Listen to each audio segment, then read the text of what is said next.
Hey YouTube world, this is Catherine Friends.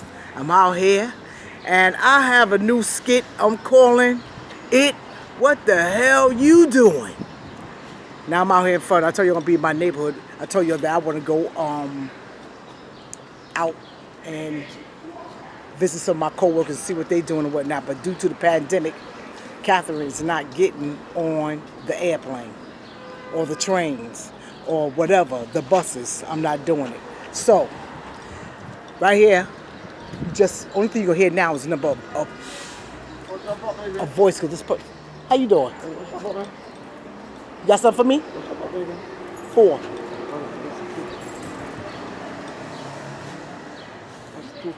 Oh, okay. So, come on, my friend. No, it's not your face. It's mine. Oh, so I'm gonna show you. See, don't facing your way. just me. Yeah. All right. Look, this is How just you doing? me. I got you. I believe you now. This is just me. They giving these out up the block at the church. Oh, okay. I don't eat red meat, but I'll eat turkey and fish. I hear you. I'm a red meat eater I myself. don't like that red meat no more. That beef, mad cow. I'm red. I'm beef and pork. You know, red meat is not good when you get a certain age anyway. At 54 years of age, I grew up on red meat, so it was all right then. It's all right now. I hear you. I hear you. I'm just gonna make a 10-minute video. Okay, so Then I'm gonna let you. what I'm gonna talk run it. about? I want to talk about you. Like I noticed, like you new around here. Not really. I've been around here for about a year on. Get out of here. That's a fact. Okay. I've been here since summer of last year. Okay. This is now officially as of what, next week, the summer of this year. I've been out around here over Matter of 30 fact, something not even years. Next week. I think it's Friday or Saturday is the first day of summer. Matter of fact, what's the day? Tomorrow is the 21st. It's the first day of summer. All right. So I've been here almost. I won't give you a name. I won't call you Joseph. Okay, Joseph. Okay. You know, I believe in biblical. Biblical That's a fact. Joseph was one of the disciples. disciples, definitely. Yeah. Okay. So how you like it around here so far? This is a beautiful neighborhood. I believe in this neighborhood because this neighborhood right here is a multi-mission. This neighborhood represents what New York was technically supposed to be all about when it was first and developed. It's a melting pot of the United States. You have all colors, creeds, black, brown, white, Yep. oriental, Jamaican. It doesn't matter what Yep, color, Jamaicans. what nationality. Yep. You live in this neighborhood. This neighborhood is exactly what New York is actually a representation of. Yep. So That is to me, true. this is a beautiful neighborhood. It's quiet. You know what I mean? It's street, but it's also educational. It's an educated neighborhood because you have college students, you have nurses, you have businessmen, you have lawyers and doctors that actually are living in You have this YouTube neighborhood. creators. That's a fact. You know what I mean? You have YouTube absolutely. creators, Yeah, okay. YouTube creators, because That's you are right. definitely doing your thing. Okay. You know what I mean? You're definitely doing your thing. But this neighborhood is filled with the elderly who have the wisdom and knowledge to teach the young so that they can go ahead and prosper and be able to govern, you know, not only this community, but the United States, period, even the world, because as you know, that our youth are our future, so therefore we are, you know, responsible for their conduct, and this neighborhood has enough intelligence, enough wisdom, enough age to be able to teach them exactly what they need to know so they can help us once we get to a certain point. I hear you. You know, you're a nice dresser. I noticed that. Excellent dresser. Listen, no, don't listen, because that right there. I'm just a matching person. Everything I That's got what just like to about do. match. I mean, that's all I mean, you know, that's all that matters, coordination. As long as the presentation of self means everything in the world, because that's the first example of who you are to anyone. The first thing they do is look at you. So as long as you look like you have some type of dignity, respect, your morals, your principles, your values about yourself, then people will come to accept you. Can I ask you, was you born in New York or? No, actually, I was born overseas. I'm Italian. My father's Sicilian. My mother's Afro-American and Cherokee Indian. Wow, got a lot going on there. That's a fact. Blood runs high. All right, all right, all right. I'm tired. You married? No, Ever been? but I have 2 children. Okay. My son is in the military. He's been in the military for 11 years. He is roughly 30 years old. Okay. Well, he'll be 30 in November, and my daughter is already 32. She's out of Philadelphia. I'm military raised, so Your mommy asked me how old you are? I'm 54. You 54? Okay. Let me ask you something. Why 54 good-looking man like you never been married? Because unfortunately, the choices that I made in life caused me to live life on life's terms, and I chose, being that I've been on these streets since I was 13 years old, I chose that the streets was where I wanted my education, and it's where I not only got my education, but it's also where I live my life. So you had time for a woman. I mean, I had time. I know, yeah, you had 2 kids, but I'm talking about like a real serious like a marriage. You know what, truthfully and honestly, it wasn't that I didn't have time. That's mad rude, bro. Oh, okay. Yeah, you was messing up my interview, brother. I'm sorry, sir. Excuse me, ma'am. I'm sorry. And sir, I love you, baby.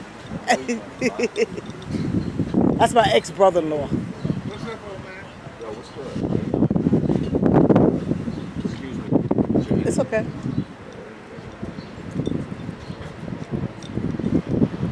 Okay, we're taking a moment. Somebody's talking to him, but this interview is kind of pretty cool here.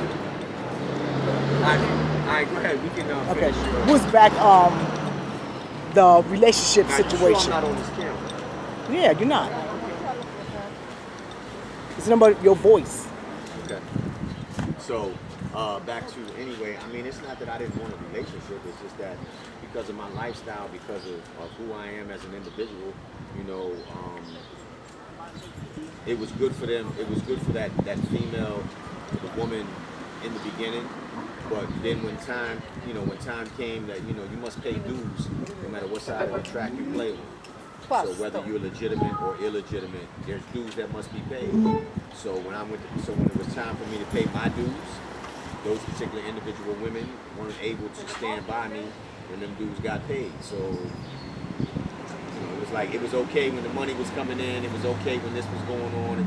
But then when things got a little rough, they felt as though they couldn't handle it. So Some women don't want to deal with stuff like that. but they want to deal with it when it's all gravy. But that's kind You know what I'm of saying? that's a little crazy too now. But when you get a little, Double when you make blood when you blade. make homemade gravy, you know what I'm saying? There's always some lumps in the homemade gravy. Ain't no lumps in mine, brother. That's right. I don't have lumps in my gravy. Right? Well, the average. You know what I'm saying? The average Well, person. okay, they must know how to cook. And even a few of the specialists. At times, there's lumps in the gravy. So they cool when the gravy is Heinz and it look like straight sauce. But when you make it from scratch and you got those lumps, now they don't want the lumps. You know what I'm saying? They can't deal with the lumps. But let me ask you this question, because I know this happened to a lot of people. You ever had a woman that you really, really know that you lost, Absolutely. and you was in love with, and you said like, I lost her. Absolutely. I have one. I'm just coming home now. I've been home a little more than a year, and the woman that I was with, she's been with the school board for almost 25 years. We were together we got together in 2010. I went to prison, and actually I fought a case from 2011 to 2013, which she stood by my side, and I won. Okay. In Queens. I won a trial. But at the end of, but she told me when I won that case, she told me then, listen, I don't want to do this no. I can't do this jail thing. All right. So, I can dig that. I knew that my lifestyle and who I was and what I was doing. And I made the promise of, I'm not going to go back to jail no more. I'm not going to do this. I'm not going to do that. And so when it happened, she hung out for a minute.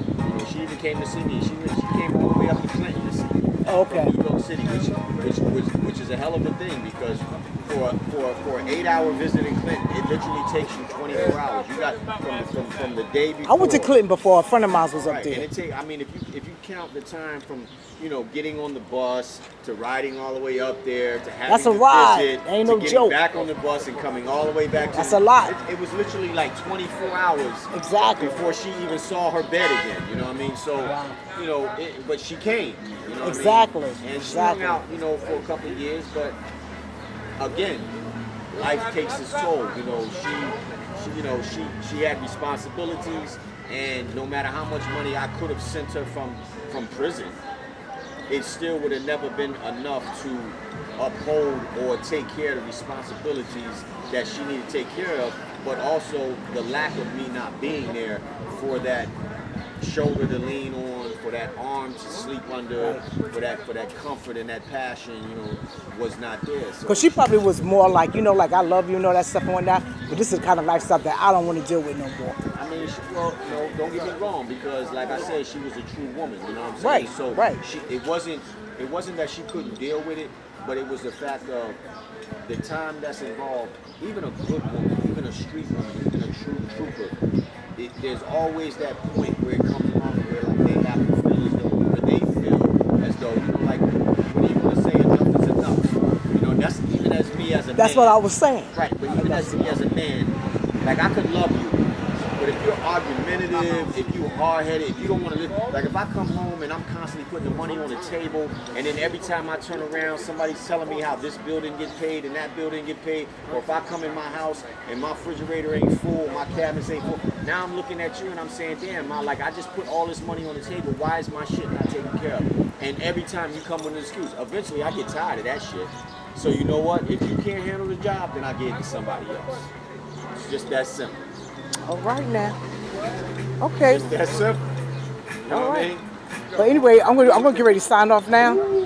This is a great 12 minutes.